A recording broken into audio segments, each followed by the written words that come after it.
Hello friends, legal and social awareness के एक और एपिसोड में आप सभी का बहुत बहुत स्वागत है। मैं करीम अहमद सिद्दीकी एडवोकेट। दोस्तों, आपको पता है कि हाई कोर्ट को इनहेरेंट पावर दिए गए हैं किसी भी क्रिमिनल या सिविल केस की प्रोसीडिंग को स्टे करने के संबंध में। जब किसी व्यक्ति के विरुद्ध कोर्ट में चार्जशीट दाखिल कर दी जाती है तो चार्जशीट दाखिल होने के बाद अगर वो व्यक्ति अदालत में हाजिर होकर के बेल नहीं कराना चाहता तो 482 सीआरपीसी के तहत हाईकोर्ट में क्रिमिनल मिसलिनियस रिट दाखिल की जाती है और उसमें अगर हाईकोर्ट को लगता है कि प्रिमा फेसाई केस में डाउट नहीं होता है तो हाईकोर्ट के द्वारा प्रोसीडिंग स्टे का ऑर्डर कर दिया जाता था। इसी तरीके से सिविल केसेस में भी प्रोसीडिंग स्टे का ऑर्डर हाईकोर्ट के द्वारा पारित किया जाता था। 2018 में सुप्रीम कोर्ट एक केस पहुंचता है, एशिया रीसरफेसिंग बनाम सीबीआई, और उस केस में बहुत महत्वपूर्ण जजमेंट पारित किया जाता है। 2018 में यह जजमेंट दिया जाता है कि जितने भी क्रिमिनल और सिविल स्टे हैं ऑल ओवर द कंट्री, देश के सारे हाई कोर्ट्स के द्वारा जो दिए गए हैं, ऑर्डर देने के 6 मंथ के अंदर ऑटोमेटिक सारे स्टे वैकेट हो जाएंगे। बस कंडीशन ये लगा दी जाती है कि अगर 6 महीने के अंदर हाई कोर्ट के द्वारा किसी स्पीकिंग ऑर्डर से वो स्टे एक्सटेंड नहीं किया जाता तो वैकेट हो जाएंगे। साथियों, सुप्रीम कोर्ट के इस एशिया रिसरफेसिंग में आदेश पारित करने के बाद जैसे ही 6 महीना होता था हाई कोर्ट का ऑर्डर आने के बाद, स्टे ऑर्डर आने के बाद, तो ट्रायल कोर्ट में एप्लीकेशंस आने लगती थी कि ऑनरेबल सुप्रीम कोर्ट की इस जजमेंट के कंप्लायंस में ये स्टे वैकेट हो गया है और प्रोसीडिंग चालू कर दी जाए। अब उसका नतीजा क्या निकला कि लोग लगातार हाई कोर्ट भागने लगे जैसे 6 महीना होने वाला होता था, और हाई कोर्ट में स्टे एक्सटेंशन की एप्लीकेशन दाखिल की जाने लगी, और इतनी बड़ी तादाद में स्टे एक्सटेंशन की एप्लीकेशन दाखिल की जाने लगी कि वहां पर नंबर ही नहीं आता था। मैं इलाहाबाद हाई कोर्ट की बात बताऊं, क्योंकि आपको पता है मैं कानपुर में प्रैक्टिस करता हूं और कानपुर का जो जुरिडिक्शन है हाई कोर्ट का वो इलाहाबाद हाई कोर्ट में है। तो इतनी तादाद में वहां पे एप्लीकेशन दाखिल होने लगी कि वहां के चीफ जस्टिस को भी चिंता करनी पड़ी, और इलाहाबाद हाई कोर्ट के चीफ जस्टिस के द्वारा अभी कुछ महीनों पहले सुप्रीम कोर्ट के चीफ जस्टिस को इस संबंध में एक लेटर लिखना पड़ा और यह कहना पड़ा कि माय लॉर्ड, इसके बारे में कुछ सोचा जाए, क्योंकि यहां पर स्टे एक्सटेंशन एप्लीकेशन की बाढ़ सी आ गई है। इसी दौरान दोस्तों, इलाहाबाद हाई कोर्ट के बार एसोसिएशन के द्वारा एक क्रिमिनल अपील दाखिल की जाती है सुप्रीम कोर्ट में, क्रिमिनल अपील नंबर 3589/2023, और इस क्रिमिनल अपील में भी एशिया रिसरफेसिंग के ऑर्डर के बारे में पुनः विचार करने के लिए निवेदन किया जाता है। यह मामला सुप्रीम कोर्ट के एक बेंच के समक्ष आता है। इसके बाद ये लार्जर बेंच को रेफर कर दिया जाता है। लार्जर बेंच को रेफर कर देने के बाद 5 जजों की बेंच के द्वारा इसमें डिटेल में गहन चिंतन और मंथन किया जाता है, और 13 दिसंबर को जजमेंट रिजर्व कर लिया जाता है दोस्तों। और 13 दिसंबर को जजमेंट रिजर्व करने के बाद अभी 29 फरवरी 2024 को इस मामले में 5 जजों की बेंच के द्वारा लैंडमार्क जजमेंट दिया जाता है। तो दोस्तों, देखते हैं कि सुप्रीम कोर्ट के द्वारा इस संबंध में क्या डिस्कशन किया गया और फाइनली क्या जजमेंट दिया गया। साथियों, जब इस मामले की सुनवाई सुप्रीम कोर्ट के 5 न्यायमूर्तियों के द्वारा शुरू की गई तो न्यायमूर्तियों के समक्ष 2 अहम सवाल थे। पहला सवाल यह था, क्या संविधान के आर्टिकल 142 के तहत सुप्रीम कोर्ट को यह पावर प्राप्त है कि हाई कोर्ट के द्वारा अगर किसी सिविल या क्रिमिनल मामले में कोई प्रोसीडिंग स्टे का ऑर्डर किया गया है तो वह स्टे ऑर्डर ऑटोमेटिक खत्म हो जाएगा? क्या सुप्रीम कोर्ट इस तरीके का कोई डायरेक्शन दे सकते हैं?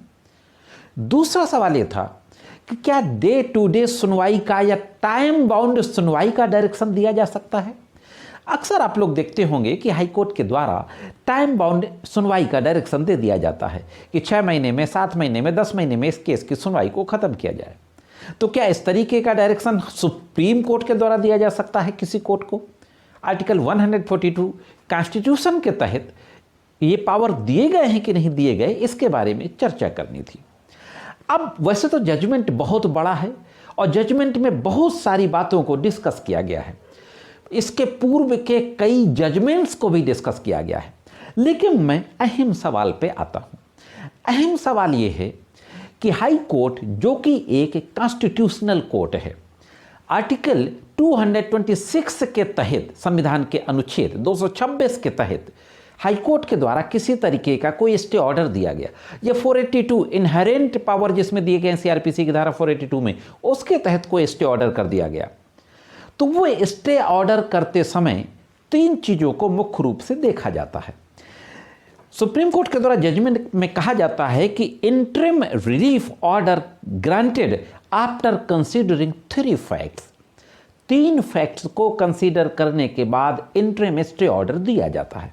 पहली बात प्राइमा फेसाई केस, दूसरी बात द बैलेंस ऑफ कन्वीनियंस, तीसरी बात irreparable injury to the aggrieved party. इन तीनों बातों को देखने के बाद अगर कोर्ट सेटिस्फाइड होती है, हाई कोर्ट, तो वह ऑर्डर दे देती है स्टे ऑर्डर, प्रोसीडिंग स्टे का। आगे सुप्रीम कोर्ट के द्वारा कहा जाता है once a finding is recorded regarding the entitlement of the applicant to get the order of the stay, अगर एक बार हाई कोर्ट के द्वारा यह पाया गया, ये तमाम फैक्ट्स को कंसीडर करने के बाद कि इनको इंटरिम ऑर्डर दिया जा सकता है, then the order does not become automatically valid on the ground that it has lived for 6 months, तो फिर वह ऑर्डर सिर्फ इस बिना पर अपने आप वैकेट नहीं हो सकता कि 6 महीने पूरे हो गए हैं। यह बात स्पष्ट तौर पर सुप्रीम कोर्ट के द्वारा कह दी जाती है। फाइनली साथियों, सुप्रीम कोर्ट के 5 न्यायमूर्तियों की बेंच के द्वारा, जिसमें chief justice of supreme court justice DY Chandrachud भी शामिल थे, यह जजमेंट दिया जाता है कि कॉन्स्टिट्यूशनल कोर्ट के द्वारा कोई भी ऑर्डर जो पास किया गया है वो ऑटोमेटिक खत्म नहीं होता, ऑटोमेटिक वैकेट नहीं होता है। तो ACR रिसर्फेसिंग के मामले में सुप्रीम कोर्ट ने जो ऑर्डर दिया था कि 6 महीने के अंदर ऑर्डर की डेट से सारे सिविल और क्रिमिनल स्टे ऑटोमेटिक वैकेट हो जाएंगे, उस ऑर्डर को रद्द कर दिया जाता है। ACR रिसर्फेसिंग की रूलिंग को ओवर रूल कर दिया जाता है। अब यहां पर दोस्तों एक और प्रॉब्लम थी। वो प्रॉब्लम ये थी कि सुप्रीम कोर्ट के ACR रिसर्फेसिंग के ऑर्डर के बाद जिन मामलों में स्टे वैकेट हुआ है और वैकेट होने के बाद ट्रायल शुरू हो गया है और ट्रायल कंक्लूड हो गया है, तो उन पे क्या असर पड़ेगा। इस संबंध में सुप्रीम कोर्ट ने अभी इसी जजमेंट में कहा कि जिन मामलों में स्टे वैकेट होने के बाद ट्रायल कंक्लूड हो चुका है, उनका ट्रायल वैलिड माना जाएगा। इस जजमेंट का ट्रायल कंक्लूड होने वाले मुकदमे पर किसी तरीके का कोई असर नहीं पड़ेगा। तो दोस्तों, जो एक बहुत बड़ी समस्या थी कि जैसे 6 महीना होते थे तो कोर्ट नोटिस जारी कर देती थी, स्टे एक्सटेंड नहीं होता था तो फिर नोटिस, फिर सम्मन, फिर वारंट, और फिर से प्रोसीडिंग चालू हो जाती थी। तो उन तमाम लोगों को, लाखों हजारों लोगों को पूरे देश में जिनके केसेस की प्रोसीडिंग स्टे है हाई कोर्ट से, उनको बहुत बड़ी रिलीफ दी गई है ऑनरेबल सुप्रीम कोर्ट के द्वारा। फाइनली ACR सरफेसिंग के जजमेंट को रद्द कर दिया गया है। अब कोई भी स्टे ऑर्डर 6 महीने के अंदर ऑटोमेटिक कैंसिल नहीं होगा, वैकेट नहीं होगा। यह थी दोस्तों एक महत्वपूर्ण जानकारी। ये जानकारी कैसी लगी कमेंट्स करके जरूर बताएं। सुप्रीम कोर्ट के आप इस जजमेंट से कहां तक सहमत हैं, यह भी कमेंट्स करके ज़रूर बताएं। जाते जाते चैनल को सब्सक्राइब करके बेल बटन को हिट करके ऑल पे कर दें और वीडियो को लाइक और शेयर कर दें। मिलते हैं किसी अन्य वीडियो में कानून की कुछ अन्य जानकारियों के साथ। तब तक देखते रहें लीगल एंड सोशल अवेयरनेस।